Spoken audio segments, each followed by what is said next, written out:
Welcome. This is section 13.2. In this section, this is about applications in business and economics. In this section, we will be talking about various topics, but some of them are going to be your continuous income stream, which we will be talking about. We're going to be talking about the future value of continuous income stream. We will talk about consumer surplus and producer's surplus. I'm going to give you examples, so we're going to do it step by step. I'm not going to go over and read this one. These are your formulas. Again, before we start this section, I want you all to go ahead, read your glance or read your PowerPoints, your textbook, very, very, very important, and then use this as a resource to go ahead and finish your homework. So let's get started with the first problem here. It says find the total income produced by a continuous income stream in the first 15 years if the rate of flow is given by the following function where t is time in years. So given a problem like this, because they have mentioned it's a continuous income stream, I will go back to my reference here and see a total income for a continuous stream, which is this, if f of t is a rate of flow for a continuous income stream, then the total income from time a to b is integral a to b f of t dt. So this is what you need to have on your notepad or your note card when you're taking the test. Again, integral is the cumulative value of the area under the curve. So here they're asking me for total income produced. So to do that, I will go ahead. Do I have my function? Yes, I do, with the following function. The rate of flow is given by this function. So all I have to do is integral a to b. You know what? Let me write this here. It's going to be integral a to b f of t dt.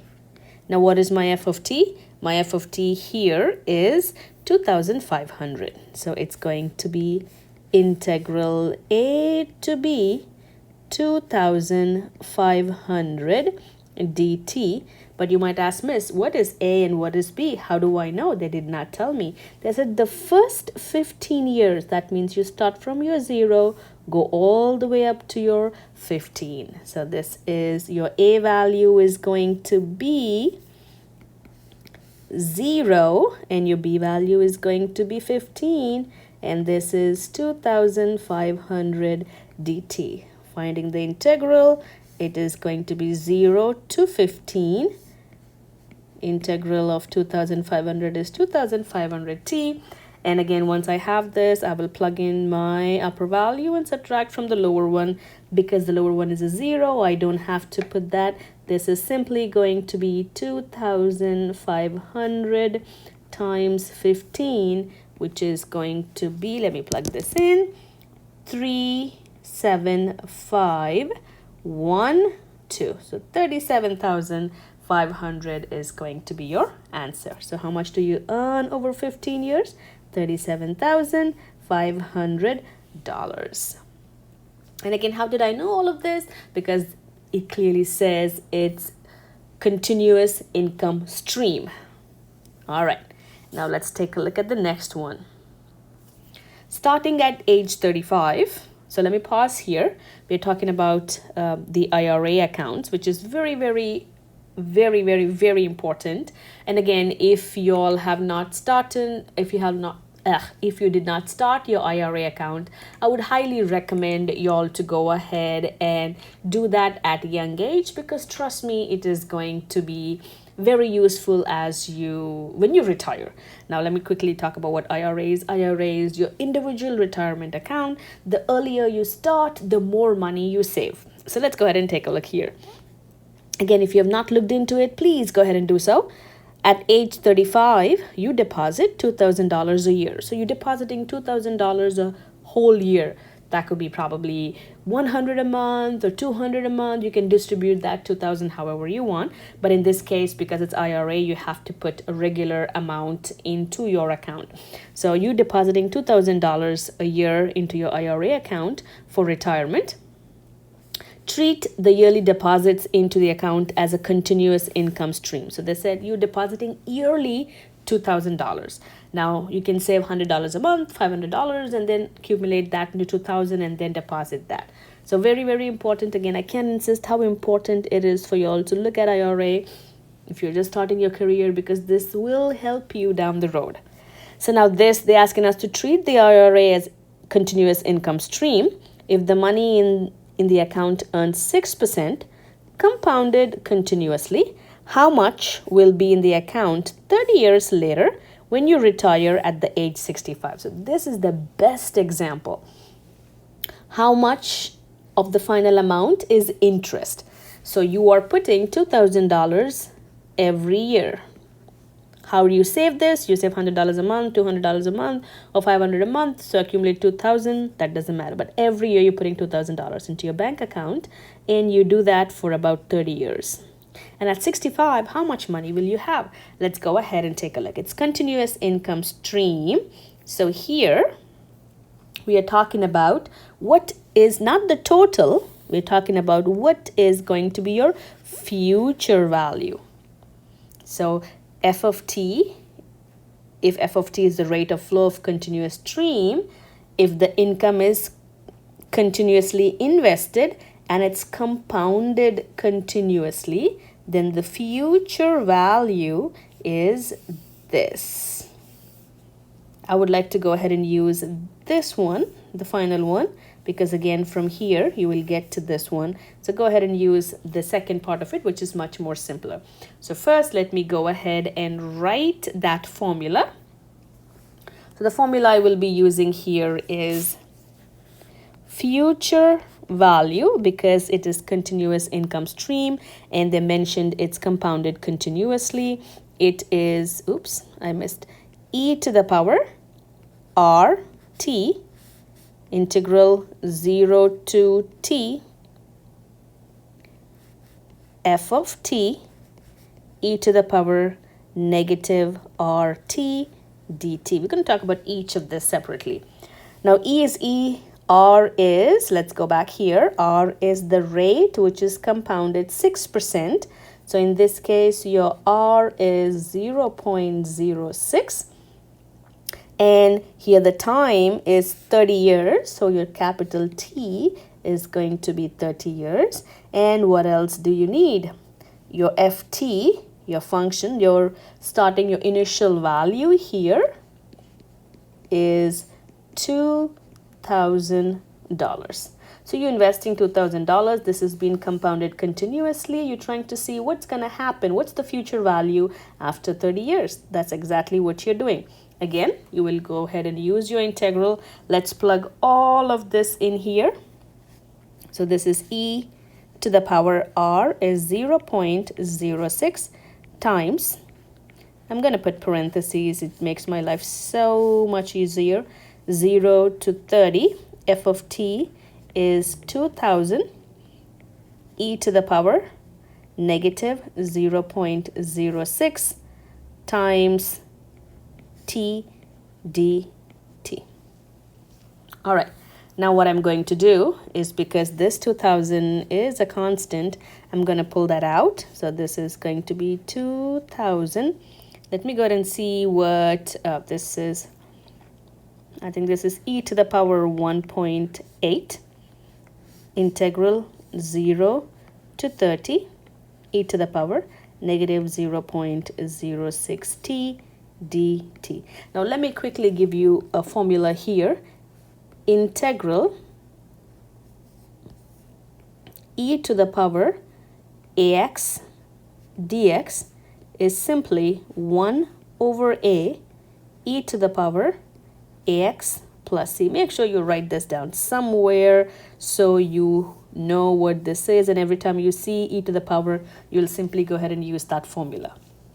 So using that formula, I will have 2,000 e to the power 1.8. Let me move this down just a little bit. Integral 0 to 30. This is e to the power negative integral of e to the power ax is e to the power ax. divided by A, which is negative 0.06. And now all I have to do is plug in my 0 and plug in my 30. I don't have to plug, yeah, I think I have to. So let's go ahead and see this. This is 2000 e to the power 1.8. What I'm going to do is I'm going to bring this out because that's a constant. In here, I'm going to plug e to the power negative 0.06 times 30 minus e to the power negative 0.06 times 0. Now go ahead, put this whole thing in the calculator. Make sure you have parentheses for this one and this one and this one as well. And once you do all of that, I don't know what I get. Let me go ahead and plug this in. I end up with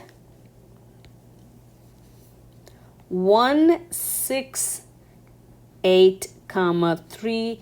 I think they're asking us to round off to the nearest dollar, and that's what I end up with. $168,322. Okay, so you're investing $2,000 a month, $2,000 a year up to 30 years, and this is what you have. And now, what are they asking me? That is the value of the IRA when you turn 65. So how much of the future value is interest?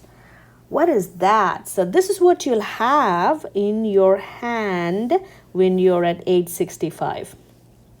But let's do the math here. They're asking you for the interest. So what's the profit? What's the interest that they paid you? Remember, you are paying $2,000 a month for 30 years. That means you only paid $60,000. So here, 168,322 minus 60,000 will give you 108,322. So whatever extra, this amount extra is your interest. Remember, you only paid 60,000, but you got 168. That means this is the interest that IRA paid you over 30 years. So now you see why I ask you to invest in IRA. Very important and very beneficial, especially if you start very young. I did not do that. I did not use my IRA when I was young, so I don't want you all to do the same mistake. All right, now let's go ahead and take a look at the next problem. Let's see what this says. Again, for this problem, please take your time, go reverse, forward, slow, but make sure you have this formula. It makes your life so much more easy. And all I have to do is divide by 0.06 here. So make sure you have that formula and work this out, okay? All right, now for the next one. The rate of flow, ft, for a continuous stream is a linear function increasing from 3,000 per year when t is equal to 0 to 5,000 per year when t is equal to 5. Find the total income produced in the first 5 years. So now they clearly mentioned this is a linear function. So that means this is y is equal to mx plus b. And this is a continuous income stream. That means I have to find the integral. But where is my function to start with, right? I don't have a function. So what I'm going to do is I'm going to use these 3,000 per year when t is equal to 0 and 5,000 per year when t is equal to 5 as my coordinate points, and then find the equation. Let me show you how. So it is 3, is that what it is? Yeah. It's when t is 0, it's 3,000. You might say, Miss, why you took 0 as x? Time is independent, so you always take time as your x value, and your dollars depend on the time, so that is going to be your y value. So this is my x1, y1, x2, y2.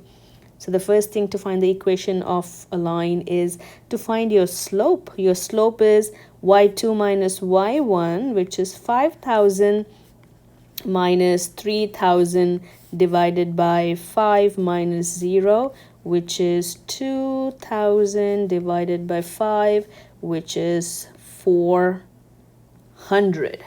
And that's your slope. Okay, once I have my slope, my next step is to go ahead and let's see what I'm doing here. Once I have my slope, y is equal to 500t plus b. Where's my b? Remember, when x is 0, that means the rest is your y-intercept. So I have y is equal to 5. Now, why am I putting y? Your function has to be f of t. F of t is 500t plus 3000, which is your y-intercept. How do I know this is my y-intercept? Because my x value is a 0. And now once you have the function, you know that the total income is going to be from 0 integral a to b f of t. That's going to be your total income, right? So this is, now what is your a, what is your b? Where do you start? You start when t is 0 and you end when t is 5. So this is going to be 0 to 5. Your f of t is 500t plus 3000 whole thing dt. And that is going to, where did I get 500 from? This is 400. 444. So where did I get the 5? 400, 400, 400. Sorry about that. So this is integral 0 to 5. Integral of 400 is 400 t squared over 2 plus 3000 t. And when I simplify this, this is going to be 200 t squared plus 3000 t. So what I'm going to do is go ahead. I don't have to plug in my 0 because when I plug in a 0, I get the whole thing as a 0. So I'm going to go ahead and plug in my 5. 200 times t squared. 5 squared is 25 plus 3000 times 5. And let me go ahead and plug that into my calculator. And that is going to be 20,000. Quick recap. What did we do? They said it's a linear function, but they did not give us what the function is, but they give us the points. So we go ahead, find the slope because that's required for a linear equation. Once I have my slope, I have my y-intercept, I have my whole function, and I integrate it from 0 to 5, and I get my total value. Fair enough. Now let's go ahead and take a look at the next problem. Here it says find consumer surplus at price level of P is equal to 100 for the price demand equation below. Now, before I go ahead and talk to you about what is this, just go ahead and do the problem. It's very important. I want to talk to you about what exactly is this consumer surplus. Now, let's go ahead and think about the time when we were running short of toilet papers, right? So what happened during that time? The toilet papers were in high demand and the price went up from, let's say, $3 to all the way to $5.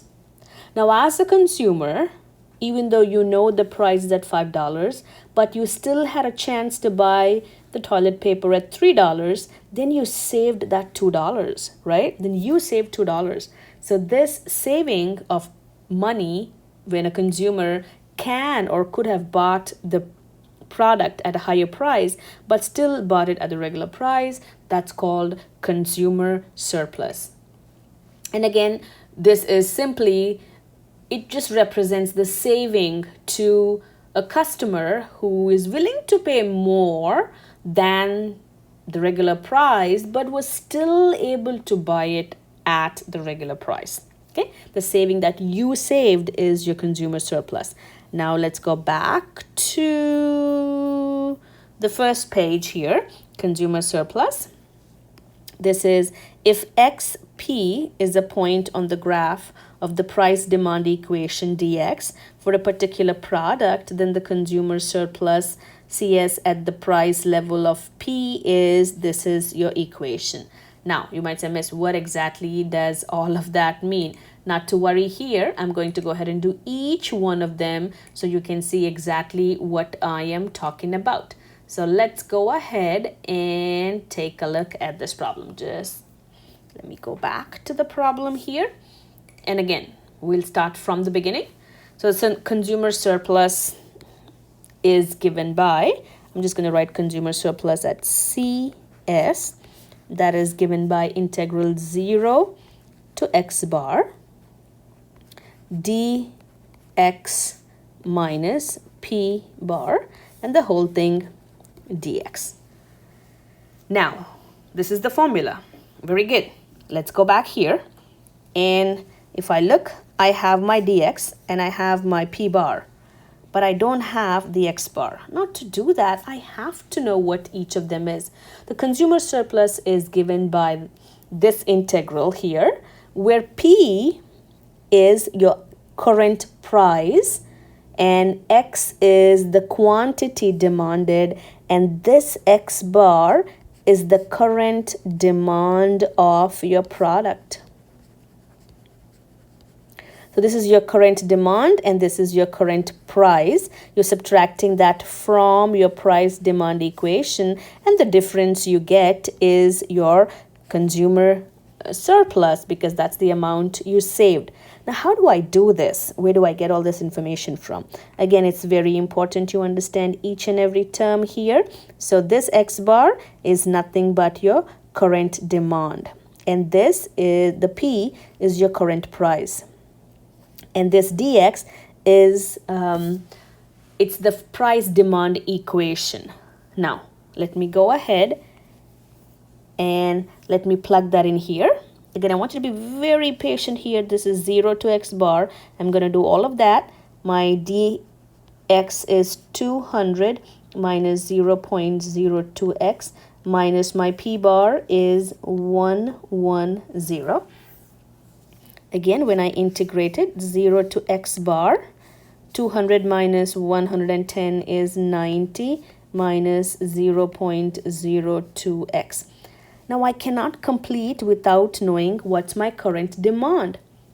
But where do I start from?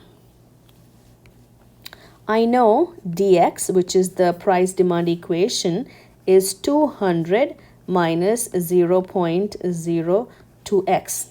Now I'm going to use this and equate this to the current price. What's the current price? 110. So when I equate these two, I will get the current demand.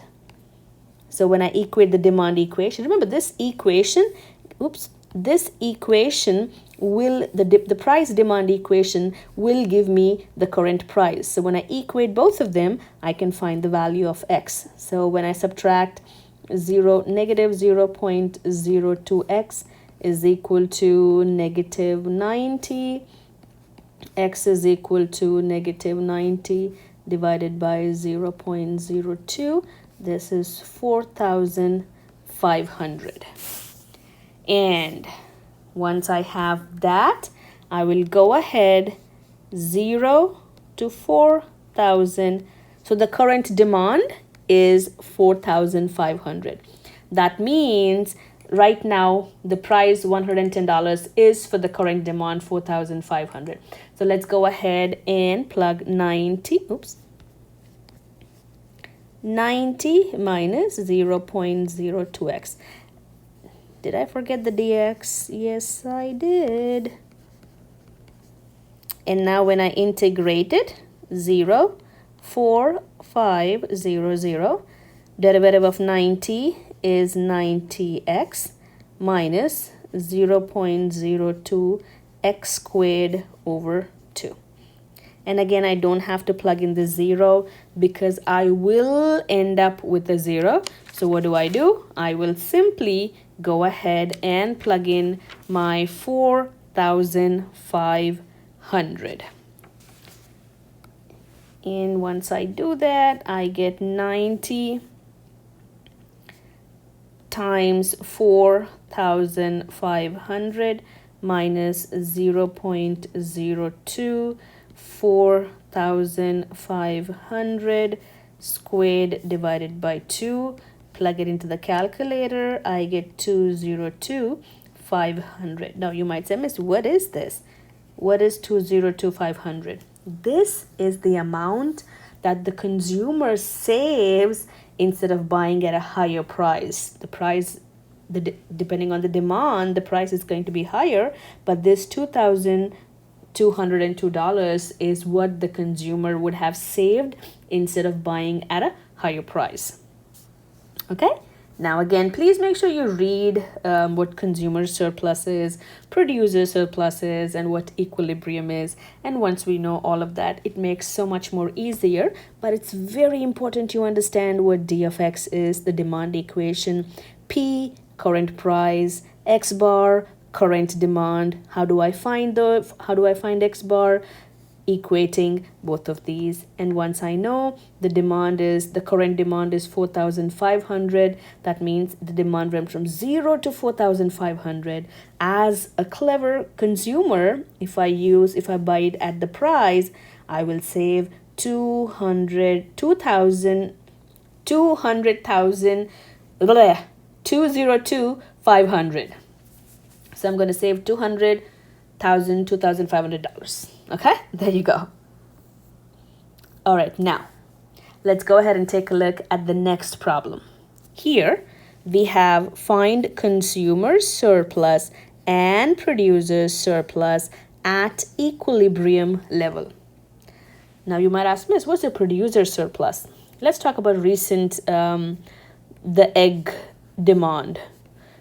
Right? The eggs were in so demand. You go to Costco, you go to Kroger, they put a limit on the amount of eggs you can buy. And what did they do? They increased the price of the eggs. So even though they bought the eggs for the regular price, because of the demand, they increased the price of the eggs. And the amount of money that they made from the increase is the producer's surplus. So what we save is consumer surplus. What they gain is producer's surplus. Okay, isn't that funny? And the equilibrium is when the producer's surplus, where the demand is same as the consumer's surplus. So let's go ahead and take a look at this problem here. Let me move this one. Let's see. So the first step in finding the equilibrium price is at which the quantity supplied is equal to the quantity demanded. So the consumer surplus should be equal to the producer surplus. That means there's the same demand for the same quantity that has been supplied. So to do all of that, my first step would be to equate both the functions. Equate P of S is equal to C of S. Now let's take a look here. My P of S is D of X. My D of X, which is the consumer surplus. My S of X, which is a producer surplus. 39, let me write these down here. My D of X is 39 minus 0.08x. Is that right? Yes. My S of X, which is the producer surplus, is 13 plus 0.05x. Now what you can do is you can graph both of these and then find the point of intersection. You can do that, but I'm just going to do it manually here. So I have 39 minus 0.08x is equal to 13 plus 0.05x. So I subtract 13 from both sides and add 0.08x on both sides. And what do I have? This I have 26 is equal to 0.13x. And I divide both sides with 0.13, so I get my x is equal to 200. And as you can see, once I have my x as 200, I'm going to go ahead and plug that into the equation. So I can take this 200 and plug it into this one, or I can take it and plug it into this one, so I can get my equilibrium price. Because remember, the equilibrium price is when the consumer surplus is same as the demand producer surplus. So I'm going to take this x and I have, so my supply demand is 200 units. So 39 minus 0.08 times 200. Let me plug that into the calculator.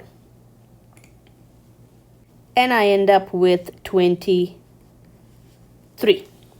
So my equilibrium is when X is at 200. That means the demand is at 200, the supply is also at 200, and the price is $23. Now they're asking me, how do I find the consumer? They ask me to go ahead and find the consumer surplus, which is CS.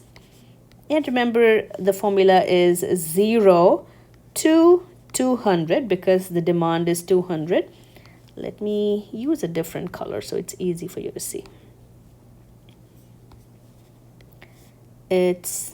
Let me use this one. It's 0 to 200, and the formula was dx minus p.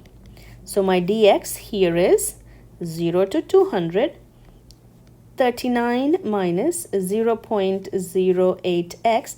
What's the price? The price was $23 minus 23, whole thing dx. So this is 20. So all I have to do is simply go ahead and let me see what I get. This is integral 0 to 200,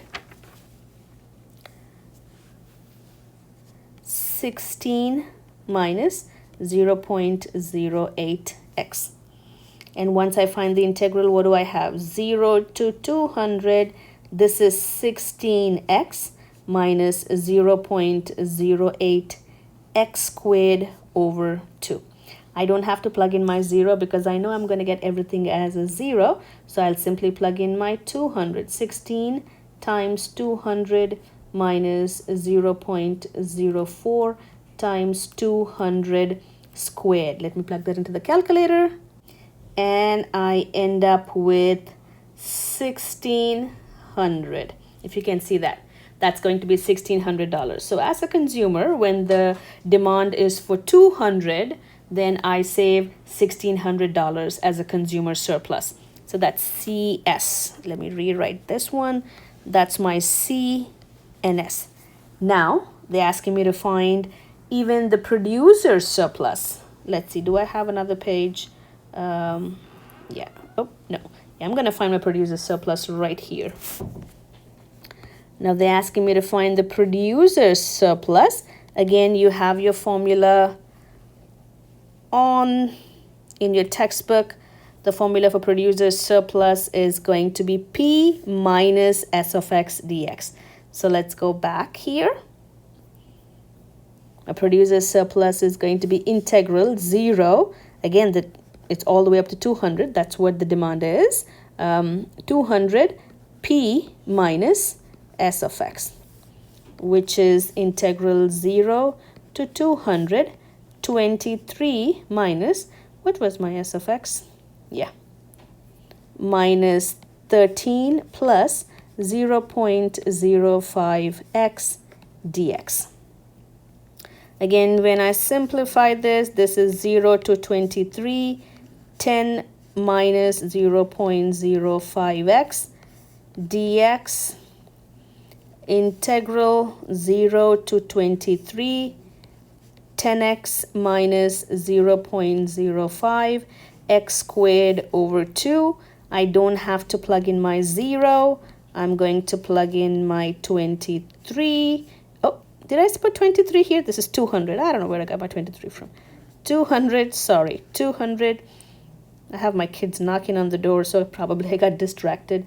0.05, 200 squared over 2. Again, this is, remember, it's from 0 to x bar, which is your current demand, and your current demand is 200, and you found that by equating your consumer surplus and your producer surplus. Don't forget that. And when I plug this into the calculator, I end up with 1,000. So my consumer surplus is 1,600 and my producer surplus is 1,000. Now let's take a look at the graphs. Let me show you the most easiest way to think about the graphs. My dx was 39 minus 0.08x. My sx is, what was that? Yeah, 13 plus 0.05x.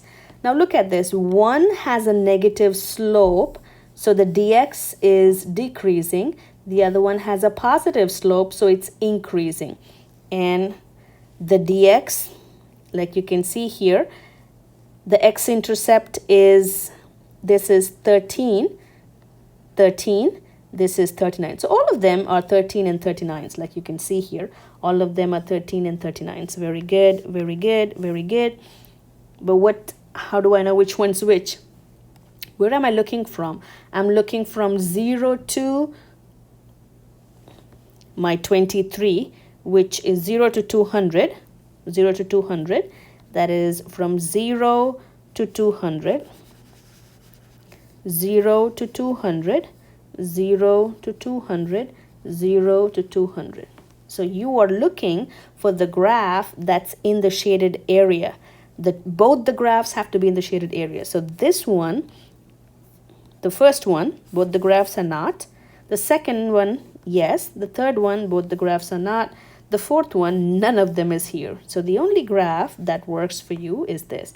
So that's another way to look at it. And again, you're trying to find the equilibrium between your consumer surplus and your producer surplus. And again, very simple, very important, but you have to make sure you understand. So please take your time to read, rewatch the videos, and make sure you understand this problem. And again, if you have any questions, simply screenshot and send it to me. Hope this helps.